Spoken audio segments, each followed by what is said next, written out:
Good morning student. आज मैं यहाँ पे प्रेजेंट हुआ हूँ नाइट्रिक एसिड का पार्ट 2 लेके। और आप लोग ने लास्ट क्लासेस में डिस्कस कर चुके थे कि अमोनिया नाइट्रिक एसिड कैसे बनेगा। The laboratory preparation, commercial preparation, already we have discussed the preparation of nitric acid, and also we have discussed the bonding between oxygen and nitrogen and oxygen and hydrogen, covalent bond, coordinate bond, and why nitrogen has plus charge, why this oxygen has a negative charge, already we have discussed. तो ये हम लोग बात कर चुके थे। तो इस वीडियो में हम लोग बात करेंगे physical properties and chemical properties of nitric acid. तो चलते हैं और आप लोग इसका स्क्रीनशॉट लेते रहिए या आप लोग कॉपी किताब में लिख सकते हो।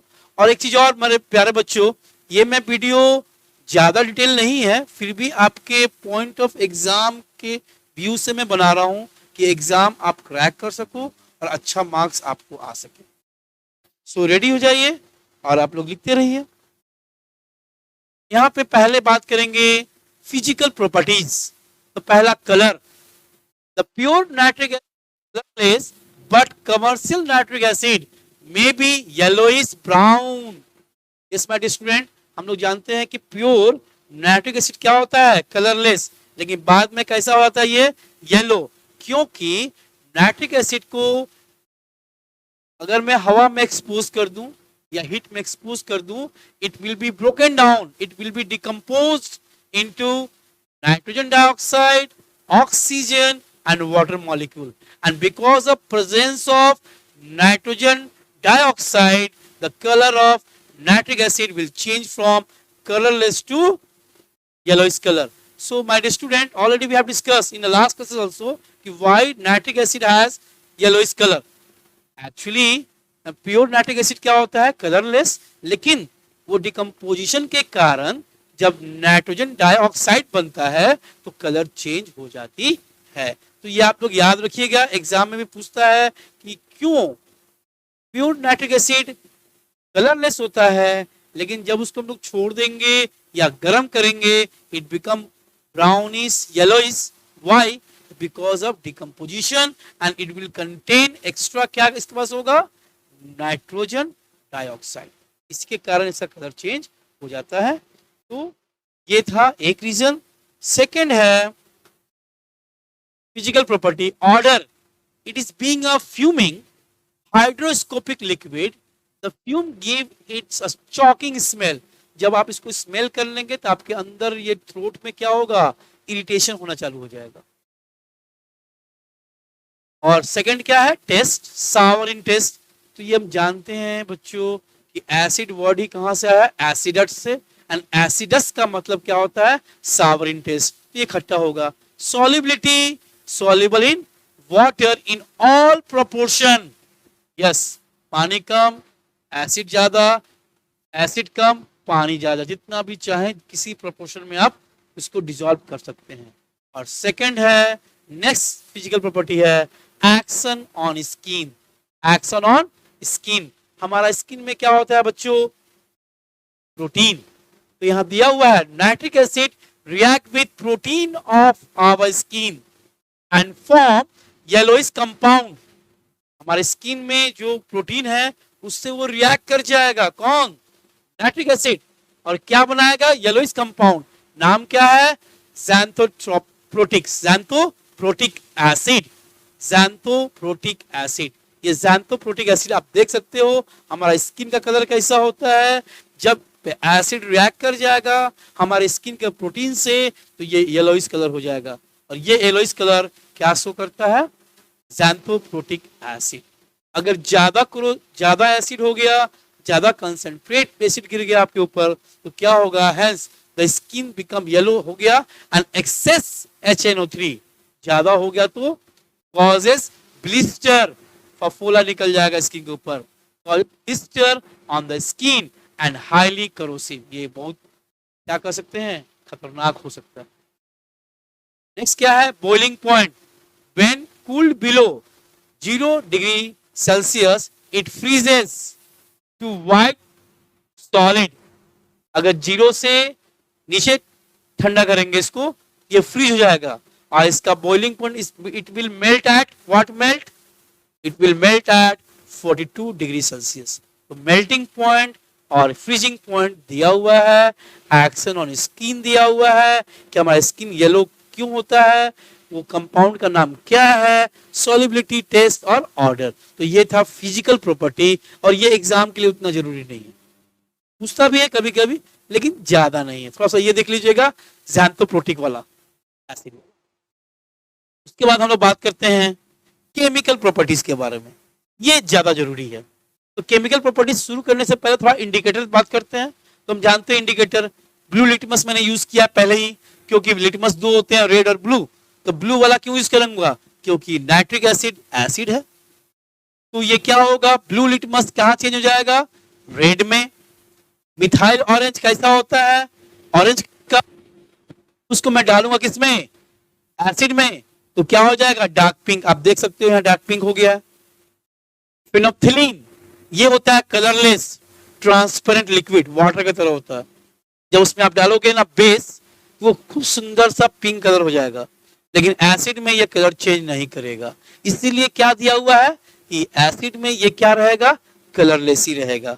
आप देख सकते हो लिटमस ब्लू है, जब मैंने डाला कहां पे, एसिड में, कलर चेंज हो गया, अब ब्लू से क्या हो गया, रेड। तो ये था एक्शन ऑन इंडिकेटर। इसके बाद वाली पार्ट है एसिडिक नेचर। अब हम लोग धीरे धीरे कहां चल रहा है, केमिकल प्रॉपर्टीज के तरफ। तो acidic nature, dilute nitric acid, the nitric acid ionizes in water to form free hydronium ion. ये क्या है हाइड्रोनियम आयन, बार बार आ रहा है। ये आपके केमिकल बॉन्डिंग में भी आया था, ये आपके HCl वाले का पार्ट में भी आया था, ये आपके वो क्या कहता हूं सल्फ्यूरिक एसिड वाले पार्ट में भी आएगा।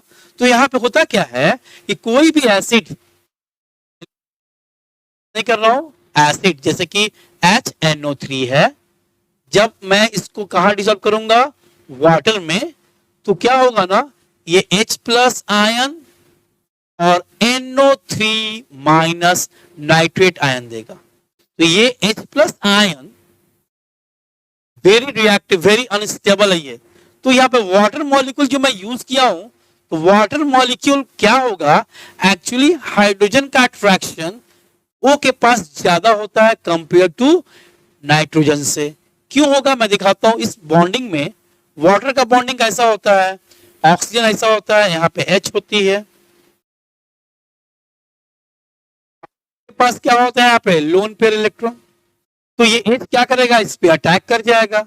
जब इस पे अटैक करेगा तो O के पास तो ऑलरेडी इसका ऑक्टेट कंप्लीट है, लेकिन क्या कहेगा, अच्छा तुम भी मुझसे सपोर्ट ले लो। तो ये O इससे आके अटैच हो गया, सॉरी नॉट O, H इससे आके अटैच हो गया, ये H है। तो क्या होगा, ये दिया तो ये हो गया तो आपका कोऑर्डिनेट बॉन्ड, और ये क्या हो गया आपका कोवैलेंट बॉन्ड। और जो लिया है, ये दिया है ना, इसलिए इस पे कौन चार्ज होगा, प्लस चार्ज। इसीलिए हमेशा हम लोग H3O प्लस लिखते हैं। ये प्लस चार्ज क्या शो करता है, डोनर पार्ट को। ये कोऑर्डिनेट बॉन्ड है, याद रखिएगा माय डियर स्टूडेंट कि ये क्या है। तो यही बनता है H3O प्लस, और H3O प्लस का मतलब होता है हाइड्रोनियम आयन। और ये कितना दिया, एक मिला है, मात्र हमें क्या मिला है, एक हाइड्रोनियम आयन मिला है, यानी ये मोनोबेसिक एसिड है। डाइबेसिक एसिड, ट्राइबेसिक एसिड आप लोगों ने ऑलरेडी पढ़ चुका है एसिड बेस चैप्टर में। तो ये मोनोबेसिक है। अब सेकंड बात करते हैं बेसिक ऑक्साइड। तो बेसिक ऑक्साइड होता क्या है माय डियर स्टूडेंट, कोई भी मेटल जब ऑक्सीजन से रिएक्ट करेगा तो क्या बनाएगा, मेटालिक ऑक्साइड। और जितने भी मेटालिक ऑक्साइड होते हैं वो क्या होते हैं, बेसिक ऑक्साइड होते हैं। अब एक दो होते हैं एम्फोटरिक भी होते हैं, वो बाद में बात करेंगे। ये स्पेशली मैं बात कर रहा हूं बेसिक ऑक्साइड का। तो यहाँ पे देखिए कैल्शियम है, जिंक है, लेड है, कॉपर है, ये सब की वैलेंसी क्या होती है, +2। सबकी वैलेंसी क्या होती है, +2। तो यहाँ पे देखिए कैसे बनेगा, कैल्शियम की वैलेंसी +2, मैं मान लो मैं मानता हूं +2 इसको, एक्सक्यूज मी,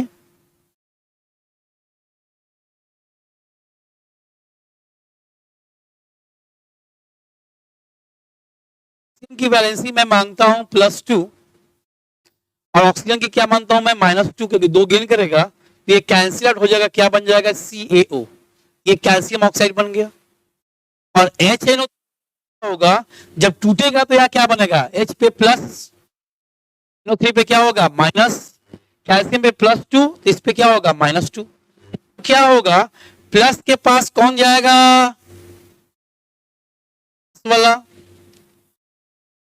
देख रहे हो, प्लस माइनस ये अटैच होगा। और ये भी जानते हैं हम लोग कि जब बेसिक ऑक्साइड यानी बेस मेटल से एसिड से रिएक्ट करता है तो क्या बनेगा, सॉल्ट प्लस वाटर। अब यहाँ पे नाइट्रोजन कंपाउंड है यानी नाइट्रिक एसिड है, तो जाहिर सी बात है जो सॉल्ट बनेगी वो क्या बनेगी, नाइट्रेट सॉल्ट बनेगी, इसलिए लिखा हुआ है। और ये यूनिवर्सल ट्रूथ है कि एसिड बेस रिएक्ट करेगा तो सॉल्ट प्लस वाटर बनेगा, तो ये रिएक्शन हुआ। अब देखिए यहाँ पे कंपाउंड क्या बना होगा, कैल्शियम की वैलेंसी क्या हो गई बच्चों +2 और नाइट्रेट की वैलेंसी क्या हो गई माइनस, एक ही होता है तो -1, cross multiplying CaNO3 whole twice, तो ये हो गया कैल्शियम नाइट्रेट। आप लोग कंफ्यूज नहीं होइएगा कि कैल्शियम नाइट्रेट, नाइट्राइट, नाइट्राइड, ये कंफ्यूज कभी नहीं होना आप लोग को। क्यों, यहां पे देखिए आप लोग, अगर नाइट्रोजन अकेले है, कोई चार्ज नहीं किया हुआ है, गेन कोई एलिमेंट कोई भी इलेक्ट्रॉन ना गेन किया ना लूज किया, कोई चार्ज नहीं है, इसे कहेंगे नाइट्रोजन। लेकिन जब नाइट्रोजन क्या करेगा -3 तो हो जाएगा नाइट्राइड, IDE लगता है, इसे ऑक्सीजन का ऑक्साइड नाइट्राइड।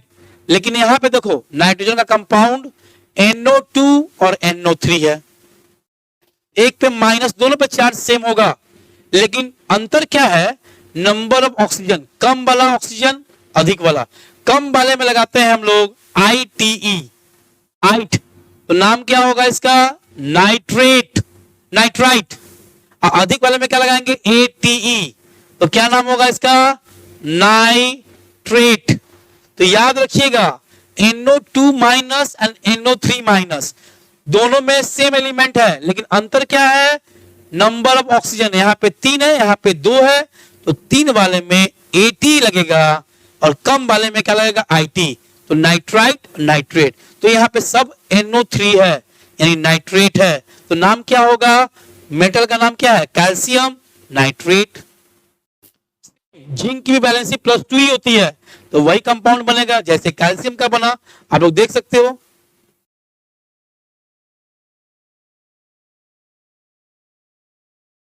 क्या है यहाँ पे जिंक है ना, जिंक की बैलेंसी क्या होगी +2 और नाइट्रेट की बैलेंसी क्या होगी -1, तो +2 -1 cross multiplying same ZnNO3 whole twice, तो क्या होगा zinc nitrate, lead nitrate and copper nitrate. और ये सभी सॉल्ट हैं और सॉल्ट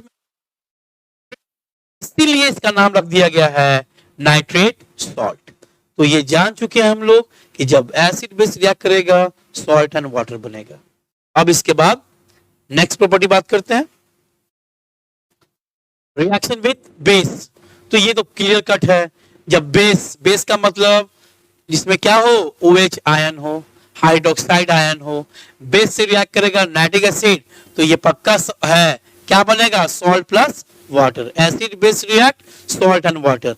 तो यहां देखो नाइट्रिक एसिड है, सल्फ्यूरिक एसिड है, ये थोड़ा सा मैं दे दिया हूं समझाने के लिए, आप देख लीजिए। नाइट्रिक एसिड है, किससे रिएक्ट कर दिया है NaOH, सोडियम हाइड्रोक्साइड, तो सोडियम हाइड्रोक्साइड एसिड बेस से बनेगा तो Na पे क्या होगा प्लस, OH पे क्या होगा माइनस, यहाँ पे क्या होगा H पे प्लस, NO3 में क्या होगा माइनस, ये माइनस प्लस यहाँ पे आपस में अटैच हो जाएंगे, क्या बन जाएगा NaNO3 प्लस OH माइनस और H प्लस, क्या बन जाएगा वाटर।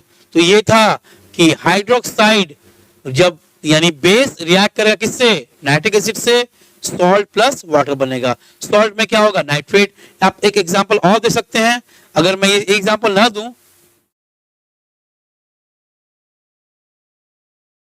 आप एग्जांपल और दे सकते हैं।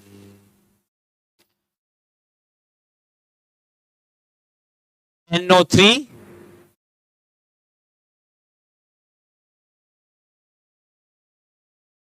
HNO3 प्लस मैं ले लू KOH, potassium hydroxide.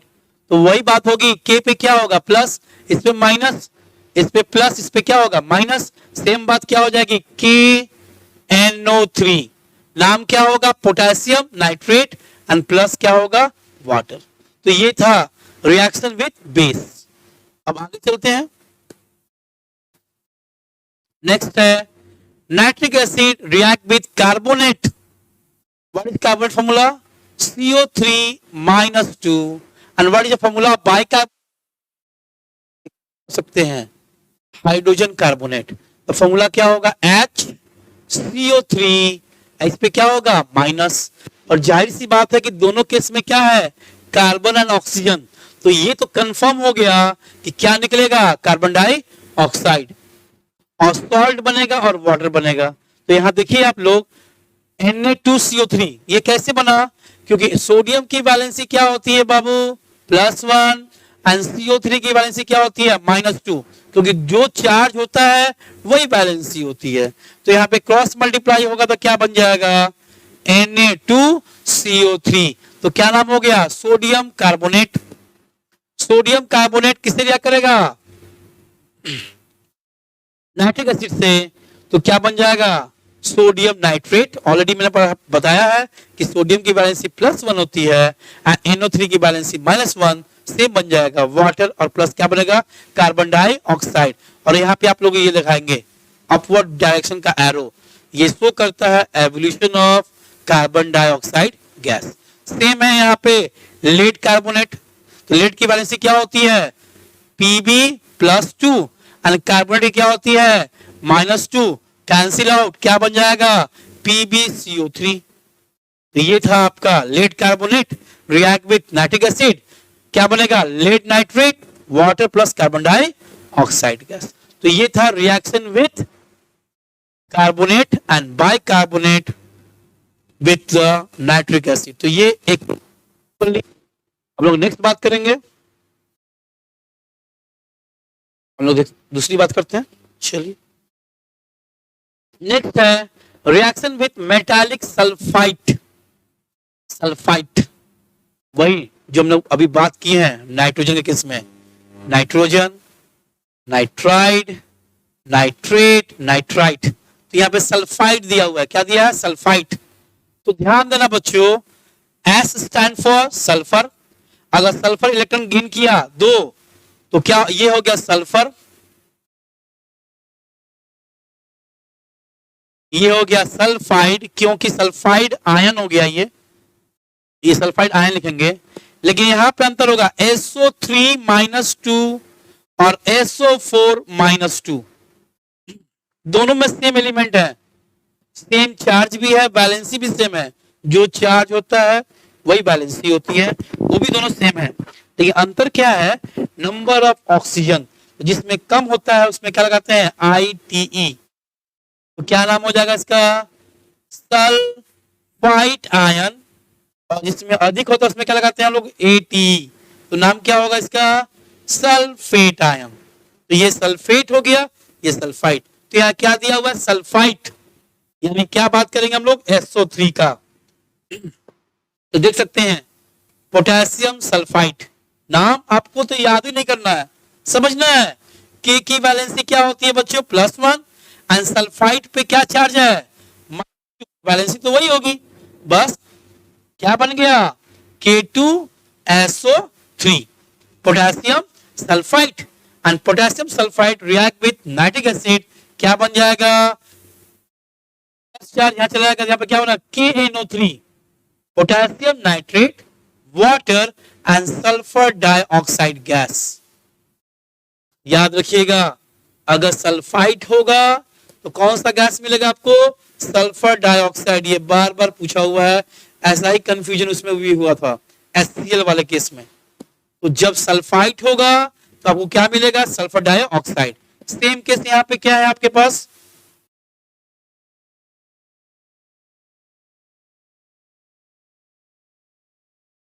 Same case आपके पास यहाँ देख सकते हैं, कॉपर सल्फाइट। तो कॉपर Cu पे क्या होती है? +2 एंड सल्फाइड क्या होगा? -2। कैंसिल आउट, सॉरी ये 3 वाला है, सल्फाइट होगा तो क्या होगा? CuSO3 यानी copper sulphide react with nitric acid, copper nitrate. हम जानते हैं कॉपर की वैलेंसी +2 और नाइट्रेट की वैलेंसी क्या होती है बच्चों? -1। तो -1 cross multiplying CuNO3 whole twice, copper nitrate हो गया plus water plus sulphur dioxide. Same इसी में ये भी रिएक्शन है। तो याद रखिएगा कि जब भी अगर मेटल सल्फाइट रहा, सल्फाइट ITE सल्फाइट, तो आपको क्या मिलेगा? Sulphur dioxide gas. ये इंपॉर्टेंट है, आप लोग इसको स्क्रीनशॉट ले लीजिए या कॉपी में नोट डाउन कर लीजिए, ये बहुत जरूरी है। इसके बाद ऑक्सीडाइजिंग प्रॉपर्टी। अब ये ऑक्सीडेशन रिडक्शन क्या होता है ऑलरेडी आप लोग डिस्कस कर चुके हैं। What is oxidising property? ये नाइट्रिक एसिड अगले एलिमेंट को क्या करेगा? अपने जिसके साथ रिएक्ट करेगा ना, उसको करेगा ऑक्सीडाइज। और ऑक्सीडाइज करने का मतलब उसको क्या देगा? ऑक्सीजन। तो यहां देख सकते हैं nitric acid oxidises non metal, metal, inorganic compound and organic compound, सबको ऑक्सीडाइज करता है। इसलिए इसको कहते हैं strong oxidising agent and itself undergoes reduction. जाहिर सी बात है, जिसका होता है ऑक्सीडेशन उसका क्या होगा? वो कौन सा एजेंट का काम करेगा? रिड्यूस। जो अगले को करेगा ऑक्सीडाइज, अपने आप को क्या करेगा? रिड्यूस। उल्टा, अगर मैं बिहेव कर रहा हूं ऑक्सीडाइजिंग एजेंट का, अगले को क्या करूंगा? ऑक्सीडाइज, लेकिन अपने को क्या करूंगा? रिड्यूस। इसीलिए ये नाइट्रिक एसिड अगले को क्या करेगा? क्या देके? ऑक्सीजन देके, लेकिन अपने आप को क्या करेगा? रिड्यूस। तो यहां देखिए दो केस है, कंसंट्रेट और डाइल्यूट। तो कंसंट्रेट नाइट्रिक एसिड वाटर देगा, नाइट्रोजन डाइऑक्साइड गैस देगा plus nascent oxygen, nascent oxygen, एक ऑक्सीजन आइटम देगा नेसेंट। लेकिन जब डाइल्यूट होगा तो वाटर देगा, नाइट्रोजन मोनो, ये नाइट्रिक एसिड देगा,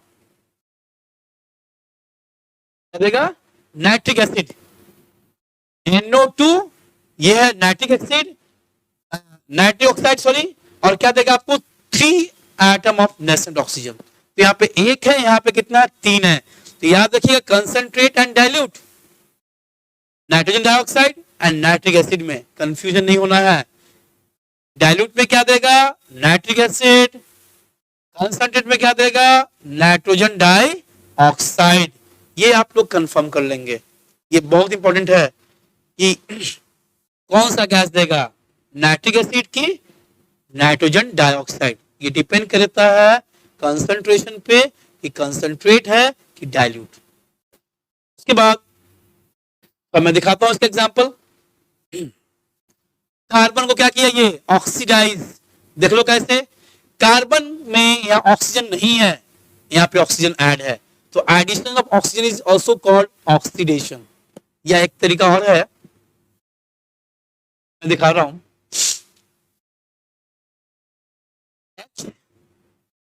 NO3 टूटेगा तो आप देखिए, तो पहले क्या क्या दिखाया था आपके बारे में। अगर मैं डाइल्यूट का बात करूं तो क्या दिया था यहाँ पे? देखो तो का बात करूं तो क्या दिया था? H2O 2Na2 प्लस क्या दिया था तुम्हारा? ऑक्सीजन। क्या दिया था तुम्हारा? ऑक्सीजन। तो मैं इसको ही लेता हूं, देखो टूटा तो वाटर, नाइट्रोजन डाइऑक्साइड और नेसेंट ऑक्सीजन देगा। ये ऑक्सीजन क्या करेगा? कार्बन से अटैच होगा, बनेगा कार्बन डाइऑक्साइड।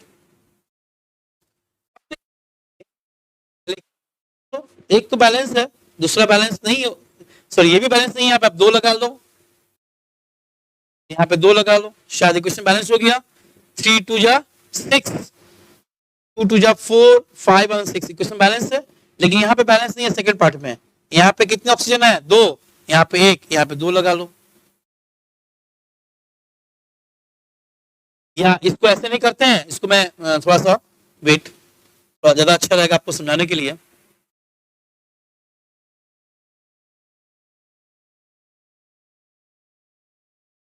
ऑक्सीजन है तो क्या होता है ना, जितना लेफ्ट हैंड साइड ऑक्सीजन होगा उतना ही क्या होगा राइट हैंड। तो यहाँ पे ऑक्सीजन देखिए कितना पे है, यहाँ पे आपको अगर मैं इसको बैलेंस करता हूँ 2 लगाता हूँ, ठीक है, ये भी ठीक है। अब देखिए बैलेंस करो, यहाँ पे कितना ऑक्सीजन है? 1, यहाँ पे कितना है? 2। तो यहाँ किससे करोगे मल्टीप्लाई? 2 से। यहाँ किससे करोगे मल्टीप्लाई? 1 से। अगर दोनों तरफ इक्वल होना चाहिए, तो यहाँ पे 2, 1 था, मैंने दोनों इक्वल किया, तो ये 2 ऑक्सीजन, ये 2 ऑक्सीजन क्या हो गया? Cancel out. अब 2 है यहाँ पे, 2 से ये मल्टीप्लाई करोगे तो क्या आ जाएगा? 4HNO3 प्लस 1 से करोगे मल्टीप्लाई, सिंपल कार्बन आएगा। और यहाँ पे क्या आ जाएगा तुम्हारा? देखो तो 2 से मल्टीप्लाई 4NO2 प्लस 2H2O, क्योंकि 2 से मैं मल्टीप्लाई कर रहा हूं पूरे इक्वेशन में, तो 2 से multiply plus carbon dioxide gas. तो यहाँ पे देखिए आपका यही प्रोडक्ट बन रहा है 4NO2। कैसे बना? ये शॉर्टकट है, ये बैलेंसिंग के लिए है। सबसे पहले मैंने क्या किया? कार्बन को ऑक्सीजन से रिएक्ट किया तो क्या बना? Carbon dioxide. अब यहाँ पे 2 था तो मुझे 2 लगाना पड़ा बैलेंस खेलने के लिए। अब यहाँ पे जब 2 हो गया तो यहाँ भी 2 चाहिए ना, इसलिए पूरे इक्वेशन में क्या करूंगा मैं? 2 से मल्टीप्लाई करूंगा, तब जाके इक्वेशन बैलेंस होगा। बैलेंस हो गया। अब देखिए यहाँ पे एक और तरीका, यहाँ पे बैलेंसिंग कितनी होगी? 0, क्योंकि एलिमेंटल फॉर्म में अकेले कोई एलिमेंट है उसका बैलेंसिंग होती है 0, ना इलेक्ट्रॉन दिया है ना लिया है, 0। और यहाँ पे देखो तो कितना हो गया इसका की बैलेंसिंग? +4 हो गया। तो ऑक्सीजन, एक ऑक्सीजन 2 गेन करेगा तो 2 कितना गेन करेगा? 4 4। अब बताओ 0 से +4 जाना, इसका मतलब क्या है? Loss of electron. Loss of electron का मतलब क्या हो रहा है? ऑक्सीडेशन। और ये ऑक्सीडेशन कौन किया? Nitric acid. ये हम बिल्कुल क्लियर है। इसीलिए nitric acid is known as oxidising agent. यहाँ क्लियर दिखा हुआ है लॉस ऑफ इलेक्ट्रॉन, या एक और तरीका, इसमें ऑक्सीजन ऐड हो रहा है, addition of oxygen is also called oxidation. Same sulphur में भी वही काम होगी। और फास्फोरस में जब रिएक्ट करेंगे तो क्या बनेगा? सल्फ्यूरिक एसिड, वाटर और NO2। यहाँ पे क्या बनेगा? NO2 20 मॉलिक्यूल्स है, NO2 बनेगा, वाटर मॉलिक्यूल बनेगा और बनेगा फास्फोरिक एसिड। ये सारे क्या हो रहे हैं? ऑक्सीडाइज। यहाँ पे कार्बन ऑक्सीडाइज हुआ, यहाँ सल्फर हुआ, यहाँ फास्फोरस हुआ। तो ये था oxidising properties of nitric acid. तो एक में जब बना दिया सल्फर भी बन जाएगा और फास्फोरस भी बन जाएगा। लेकिन आपको इतना बड़ा एलाबोरेशन करने की जरूरत नहीं है, इक्वेशन आप लिख दोगे। अगर अभी भी समझ में नहीं आएगा आप मुझे मेल करेंगे, मैं इसका दोनों का फिर से ऐसा ही लिख के मैं भेज दूंगा आपके वीडियो को। नेक्स्ट है एक्शन ऑन मेटल। तो हम लोग बात किए थे क्या?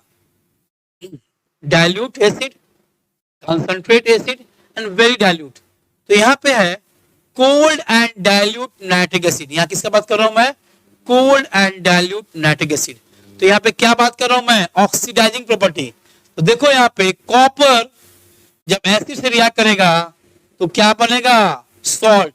और सॉल्ट में क्या बनेगा? नाइट्रेट, क्योंकि नाइट्रोजन है इसमें, नाइट्रिक एसिड है तो नाइट्रेट बनेगा, वाटर बनेगा और क्या बनेगा?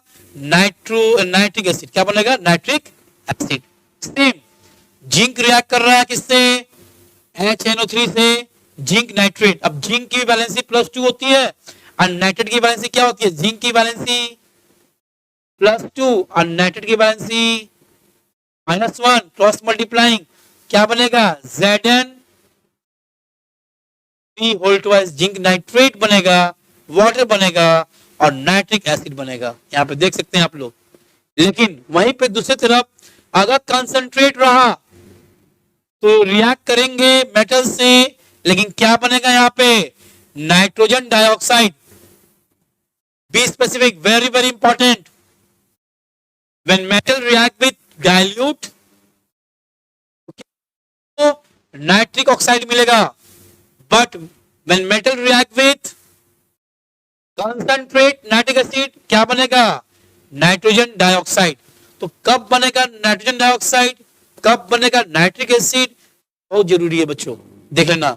उसके बाद यहाँ पे वेरी डाइल्यूट, यहाँ पे एक ऐसी कौन सा है, दो ही मेटल है, मैग्नीशियम और मैग्नीज, ये very very dilute 1% dilute nitric acid से रिएक्ट करते हैं। ये दो एलिमेंट, सिर्फ दो एलिमेंट जो 1% जो होता है ना कंसंट्रेशन, उससे वो रिएक्ट करते हैं और क्या बनाएगा, मैग्नीशियम नाइट्रेट और मैग्नीज नाइट्रेट। अब प्लस क्या देगा, H2 गैस। यहां पे देखो डिफरेंसेस, डाइल्यूट से रिएक्ट किया मेटल तो क्या दिया, nitric acid.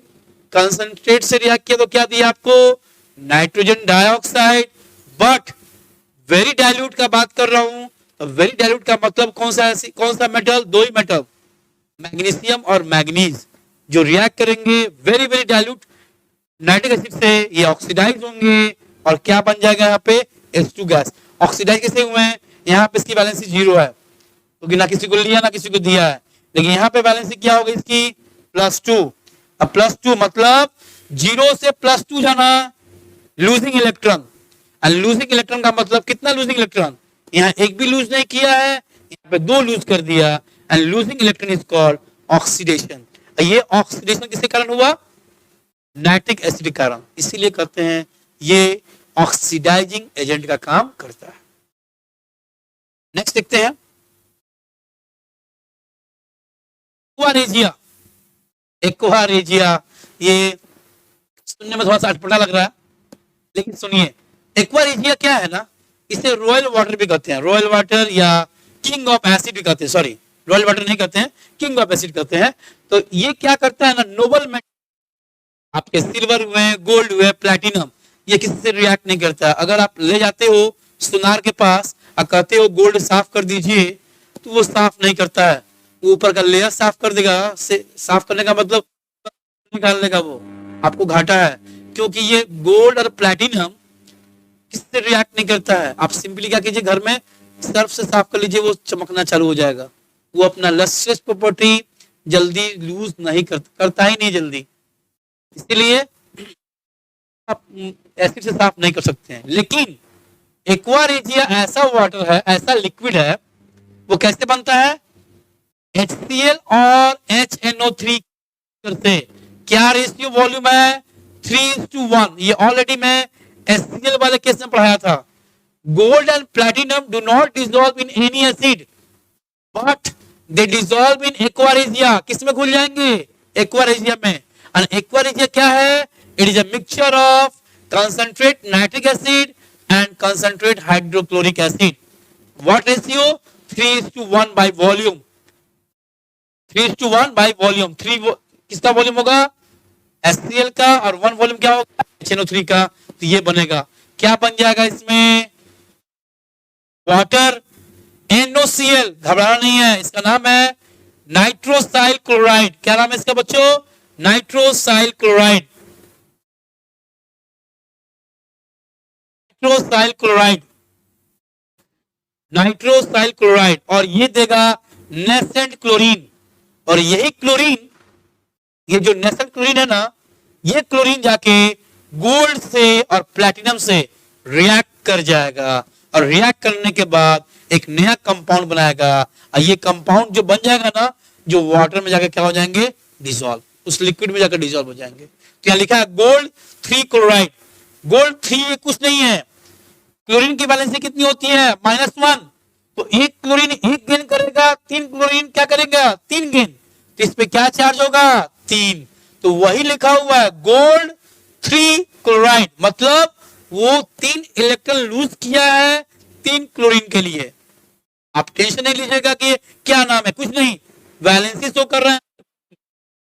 Platinum PtCl4 same, chlorine किससे रिएक्ट करेगा, नेसेंट क्लोरीन से है, ये प्लैटिनम नेसेंट क्लोरीन से रिएक्ट करेगा, जो क्लोरीन कहां से आया है, एक्वा रेजिया से, और क्या बन जाएगा PtCl4। एक क्लोरीन की एक वैलेंसी, तो चार चार गेन करेगा, इसमें क्या चार्ज होगा +4, तो क्या बन जाएगा प्लैटिनम 4 क्लोराइड। तो ये था आपका एक्वा रेजिया, और ये क्वेश्चन पूछता पूछता ही है कि क्यों गोल्ड और प्लैटिनम एक्वा रेजिया में घुल जाते हैं, यही रीजन है। तो आप लोग इसको नोट डाउन कर लीजिए कॉपी में, बहुत इंपॉर्टेंट है। अब इसके बाद test of nitric acid, nitric acid on heating give brown fume, जब इसको गर्म करोगे ब्राउन फ्यूम देगा। अब ब्राउन फ्यूम क्या चीज का होता है, वो नाइट्रोजन डाइऑक्साइड का, और नाइट्रोजन डाइऑक्साइड का ये जो बनेगा यही शो करता है कि ये कौन सा एसिड है, नाइट्रिक एसिड। दूसरा, when concentrate nitric acid is heated with copper turning brown fume of nitrogen dioxide evolve, जब कॉपर के साथ नाइट्रिक एसिड को गर्म करोगे तो क्या बनेगा, कॉपर नाइट्रेट। ये क्यों बना, ऑलरेडी हम लोग डिस्कस कर चुके हैं वैलेंसी के कारण। अब वैलेंसी देख लो, कॉपर नाइट्रेट का फॉर्मूला कैसे होगा, क्यों ऐसे लिखेंगे, और यहाँ पे क्या बनेगा nitrogen dioxide, and because of this gas it will show the what colour, brown fume. And brown fume show करने का मतलब ये कौन सा एसिड है, नाइट्रिक एसिड। नेक्स्ट देखते हैं ब्राउन रिंग टेस्ट, इसका मैं प्रैक्टिकल वीडियो में डाल दूंगा, आप लोग उसको देख लेंगे। इसमें होता क्या है, टेक डाइल्यूट नाइट्रिक एसिड में क्या ले लेंगे, nitric acid and freshly prepared ferrous sulphate. Iron की वैलेंसी क्या होती है बच्चों, 2 +2 एंड +3। तो +2 वाले में क्या लगाते हैं, कम वाले में क्या लगाते हैं, अस, कम चार्ज वाले में क्या लगाते हैं, अस, अधिक चार्ज वाले में क्या लगाते हैं, इक। तो क्या होगा, हम लोग क्या लेंगे, फेरस Fe2, Fe2, और सल्फेट की वैलेंसी क्या होती है, -2, तो -2 कट गया, क्या कंपाउंड होगा, FeSO4 फेरस सल्फेट। इसको मिलाएंगे और उसमें क्या डालेंगे, concentrate sulphuric acid is added carefully down side of the test tube, यानी टेस्ट ट्यूब के साइड से, यहाँ पे साइड से क्या डालेंगे, हल्का हल्का कंसंट्रेट सल्फ्यूरिक एसिड, वो जाके जैसे कंपाउंड में नीचे आएगा रिएक्ट करेगा, और इस जंक्शन पे देख सकते हैं आप एक ब्राउन कलर का रिंग बन, क्या बन रहा है, ब्राउन कलर का रिंग। ये ब्राउन कलर का रिंग यही शो करेगा रिंग टेस्ट।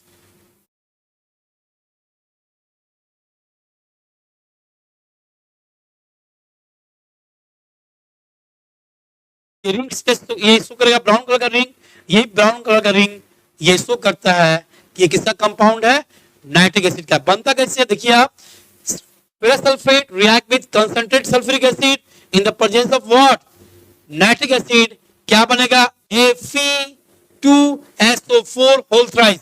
ये कौन सा कंपाउंड है, ये कंपाउंड है फेरिक सल्फेट। यहां तो मैंने बनाया था फेरस सल्फेट, ये क्या है, फेरिक, क्योंकि यहाँ पे आयरन की वैलेंसी क्या है, +3, सल्फेट की वैलेंसी क्या है, -2, क्रॉस मल्टीप्लाई करोगे तो क्या बनेगा बच्चों, Fe2SO4 whole thrice. Ferric sulphate बनेगा, वाटर बनेगा और नाइट्रिक एसिड बनेगा, और बाद में ये नाइट्रिक एसिड, वाटर और फेरस सल्फेट आपस में रिएक्ट करके एक कंपाउंड बनाएगा। कंपाउंड का नाम क्या होगा, हाइड्रेटेड नाइट्रोसोफेरस। क्या नाम होगा, हाइड्रेटेड नाइट्रोसोफेरस सल्फेट। और यही कंपाउंड जाके बॉटम के ऊपर जस्ट यहाँ पे ब्राउन कलर क्या बनाएगा, रिंग, और यही है ब्राउन रिंग टेस्ट। तो इसका मैं वीडियो लिंक डाल दूंगा, आप लोग उसको देख लीजिएगा। अब नेक्स्ट है आपका पास, लास्ट है uses of nitric acid. So nitric acid is play as a significant role in the manufacture of various products such as explosive like TNT, हो सकते हैं fertilizer, dye, perfume, etc. from coal tar product. These are the uses of the nitric acid. I think इसके बारे में मुझे ज्यादा बताने की जरूरत आपको नहीं है, क्योंकि एग्जाम में शायद यूजेस ऑफ नाइट्रिक एसिड नहीं आने वाला है। तो फिर भी आप लोग इसका स्क्रीनशॉट ले लेंगे और कॉपी में लिख लेंगे। Nitric acid is used in etching designing on copper, brass, bronze and ware. Etching designing मतलब कटिंग करके उस पर डिजाइन जो बनाते हैं ना, उसमें यूज करते हैं। तो ये था यूजेस ऑफ नाइट्रिक एसिड। तो हम लोगों ने आज क्या कंप्लीट कर लिया, नाइट्रिक एसिड। और आप लोग बताएं कि नेक्स्ट वीडियो किस पे चाहिए। मैंने सोचा है कि नेक्स्ट वीडियो में डालूंगा मेटलर्जी पे, एक्सट्रैक्शन ऑफ एल्युमिनियम और सम ओर्स। तो वो मैं डालूंगा वीडियो कि आपके एग्जाम के लिए हेल्पफुल हो। तब तक के लिए धन्यवाद मेरे प्यारे बच्चों।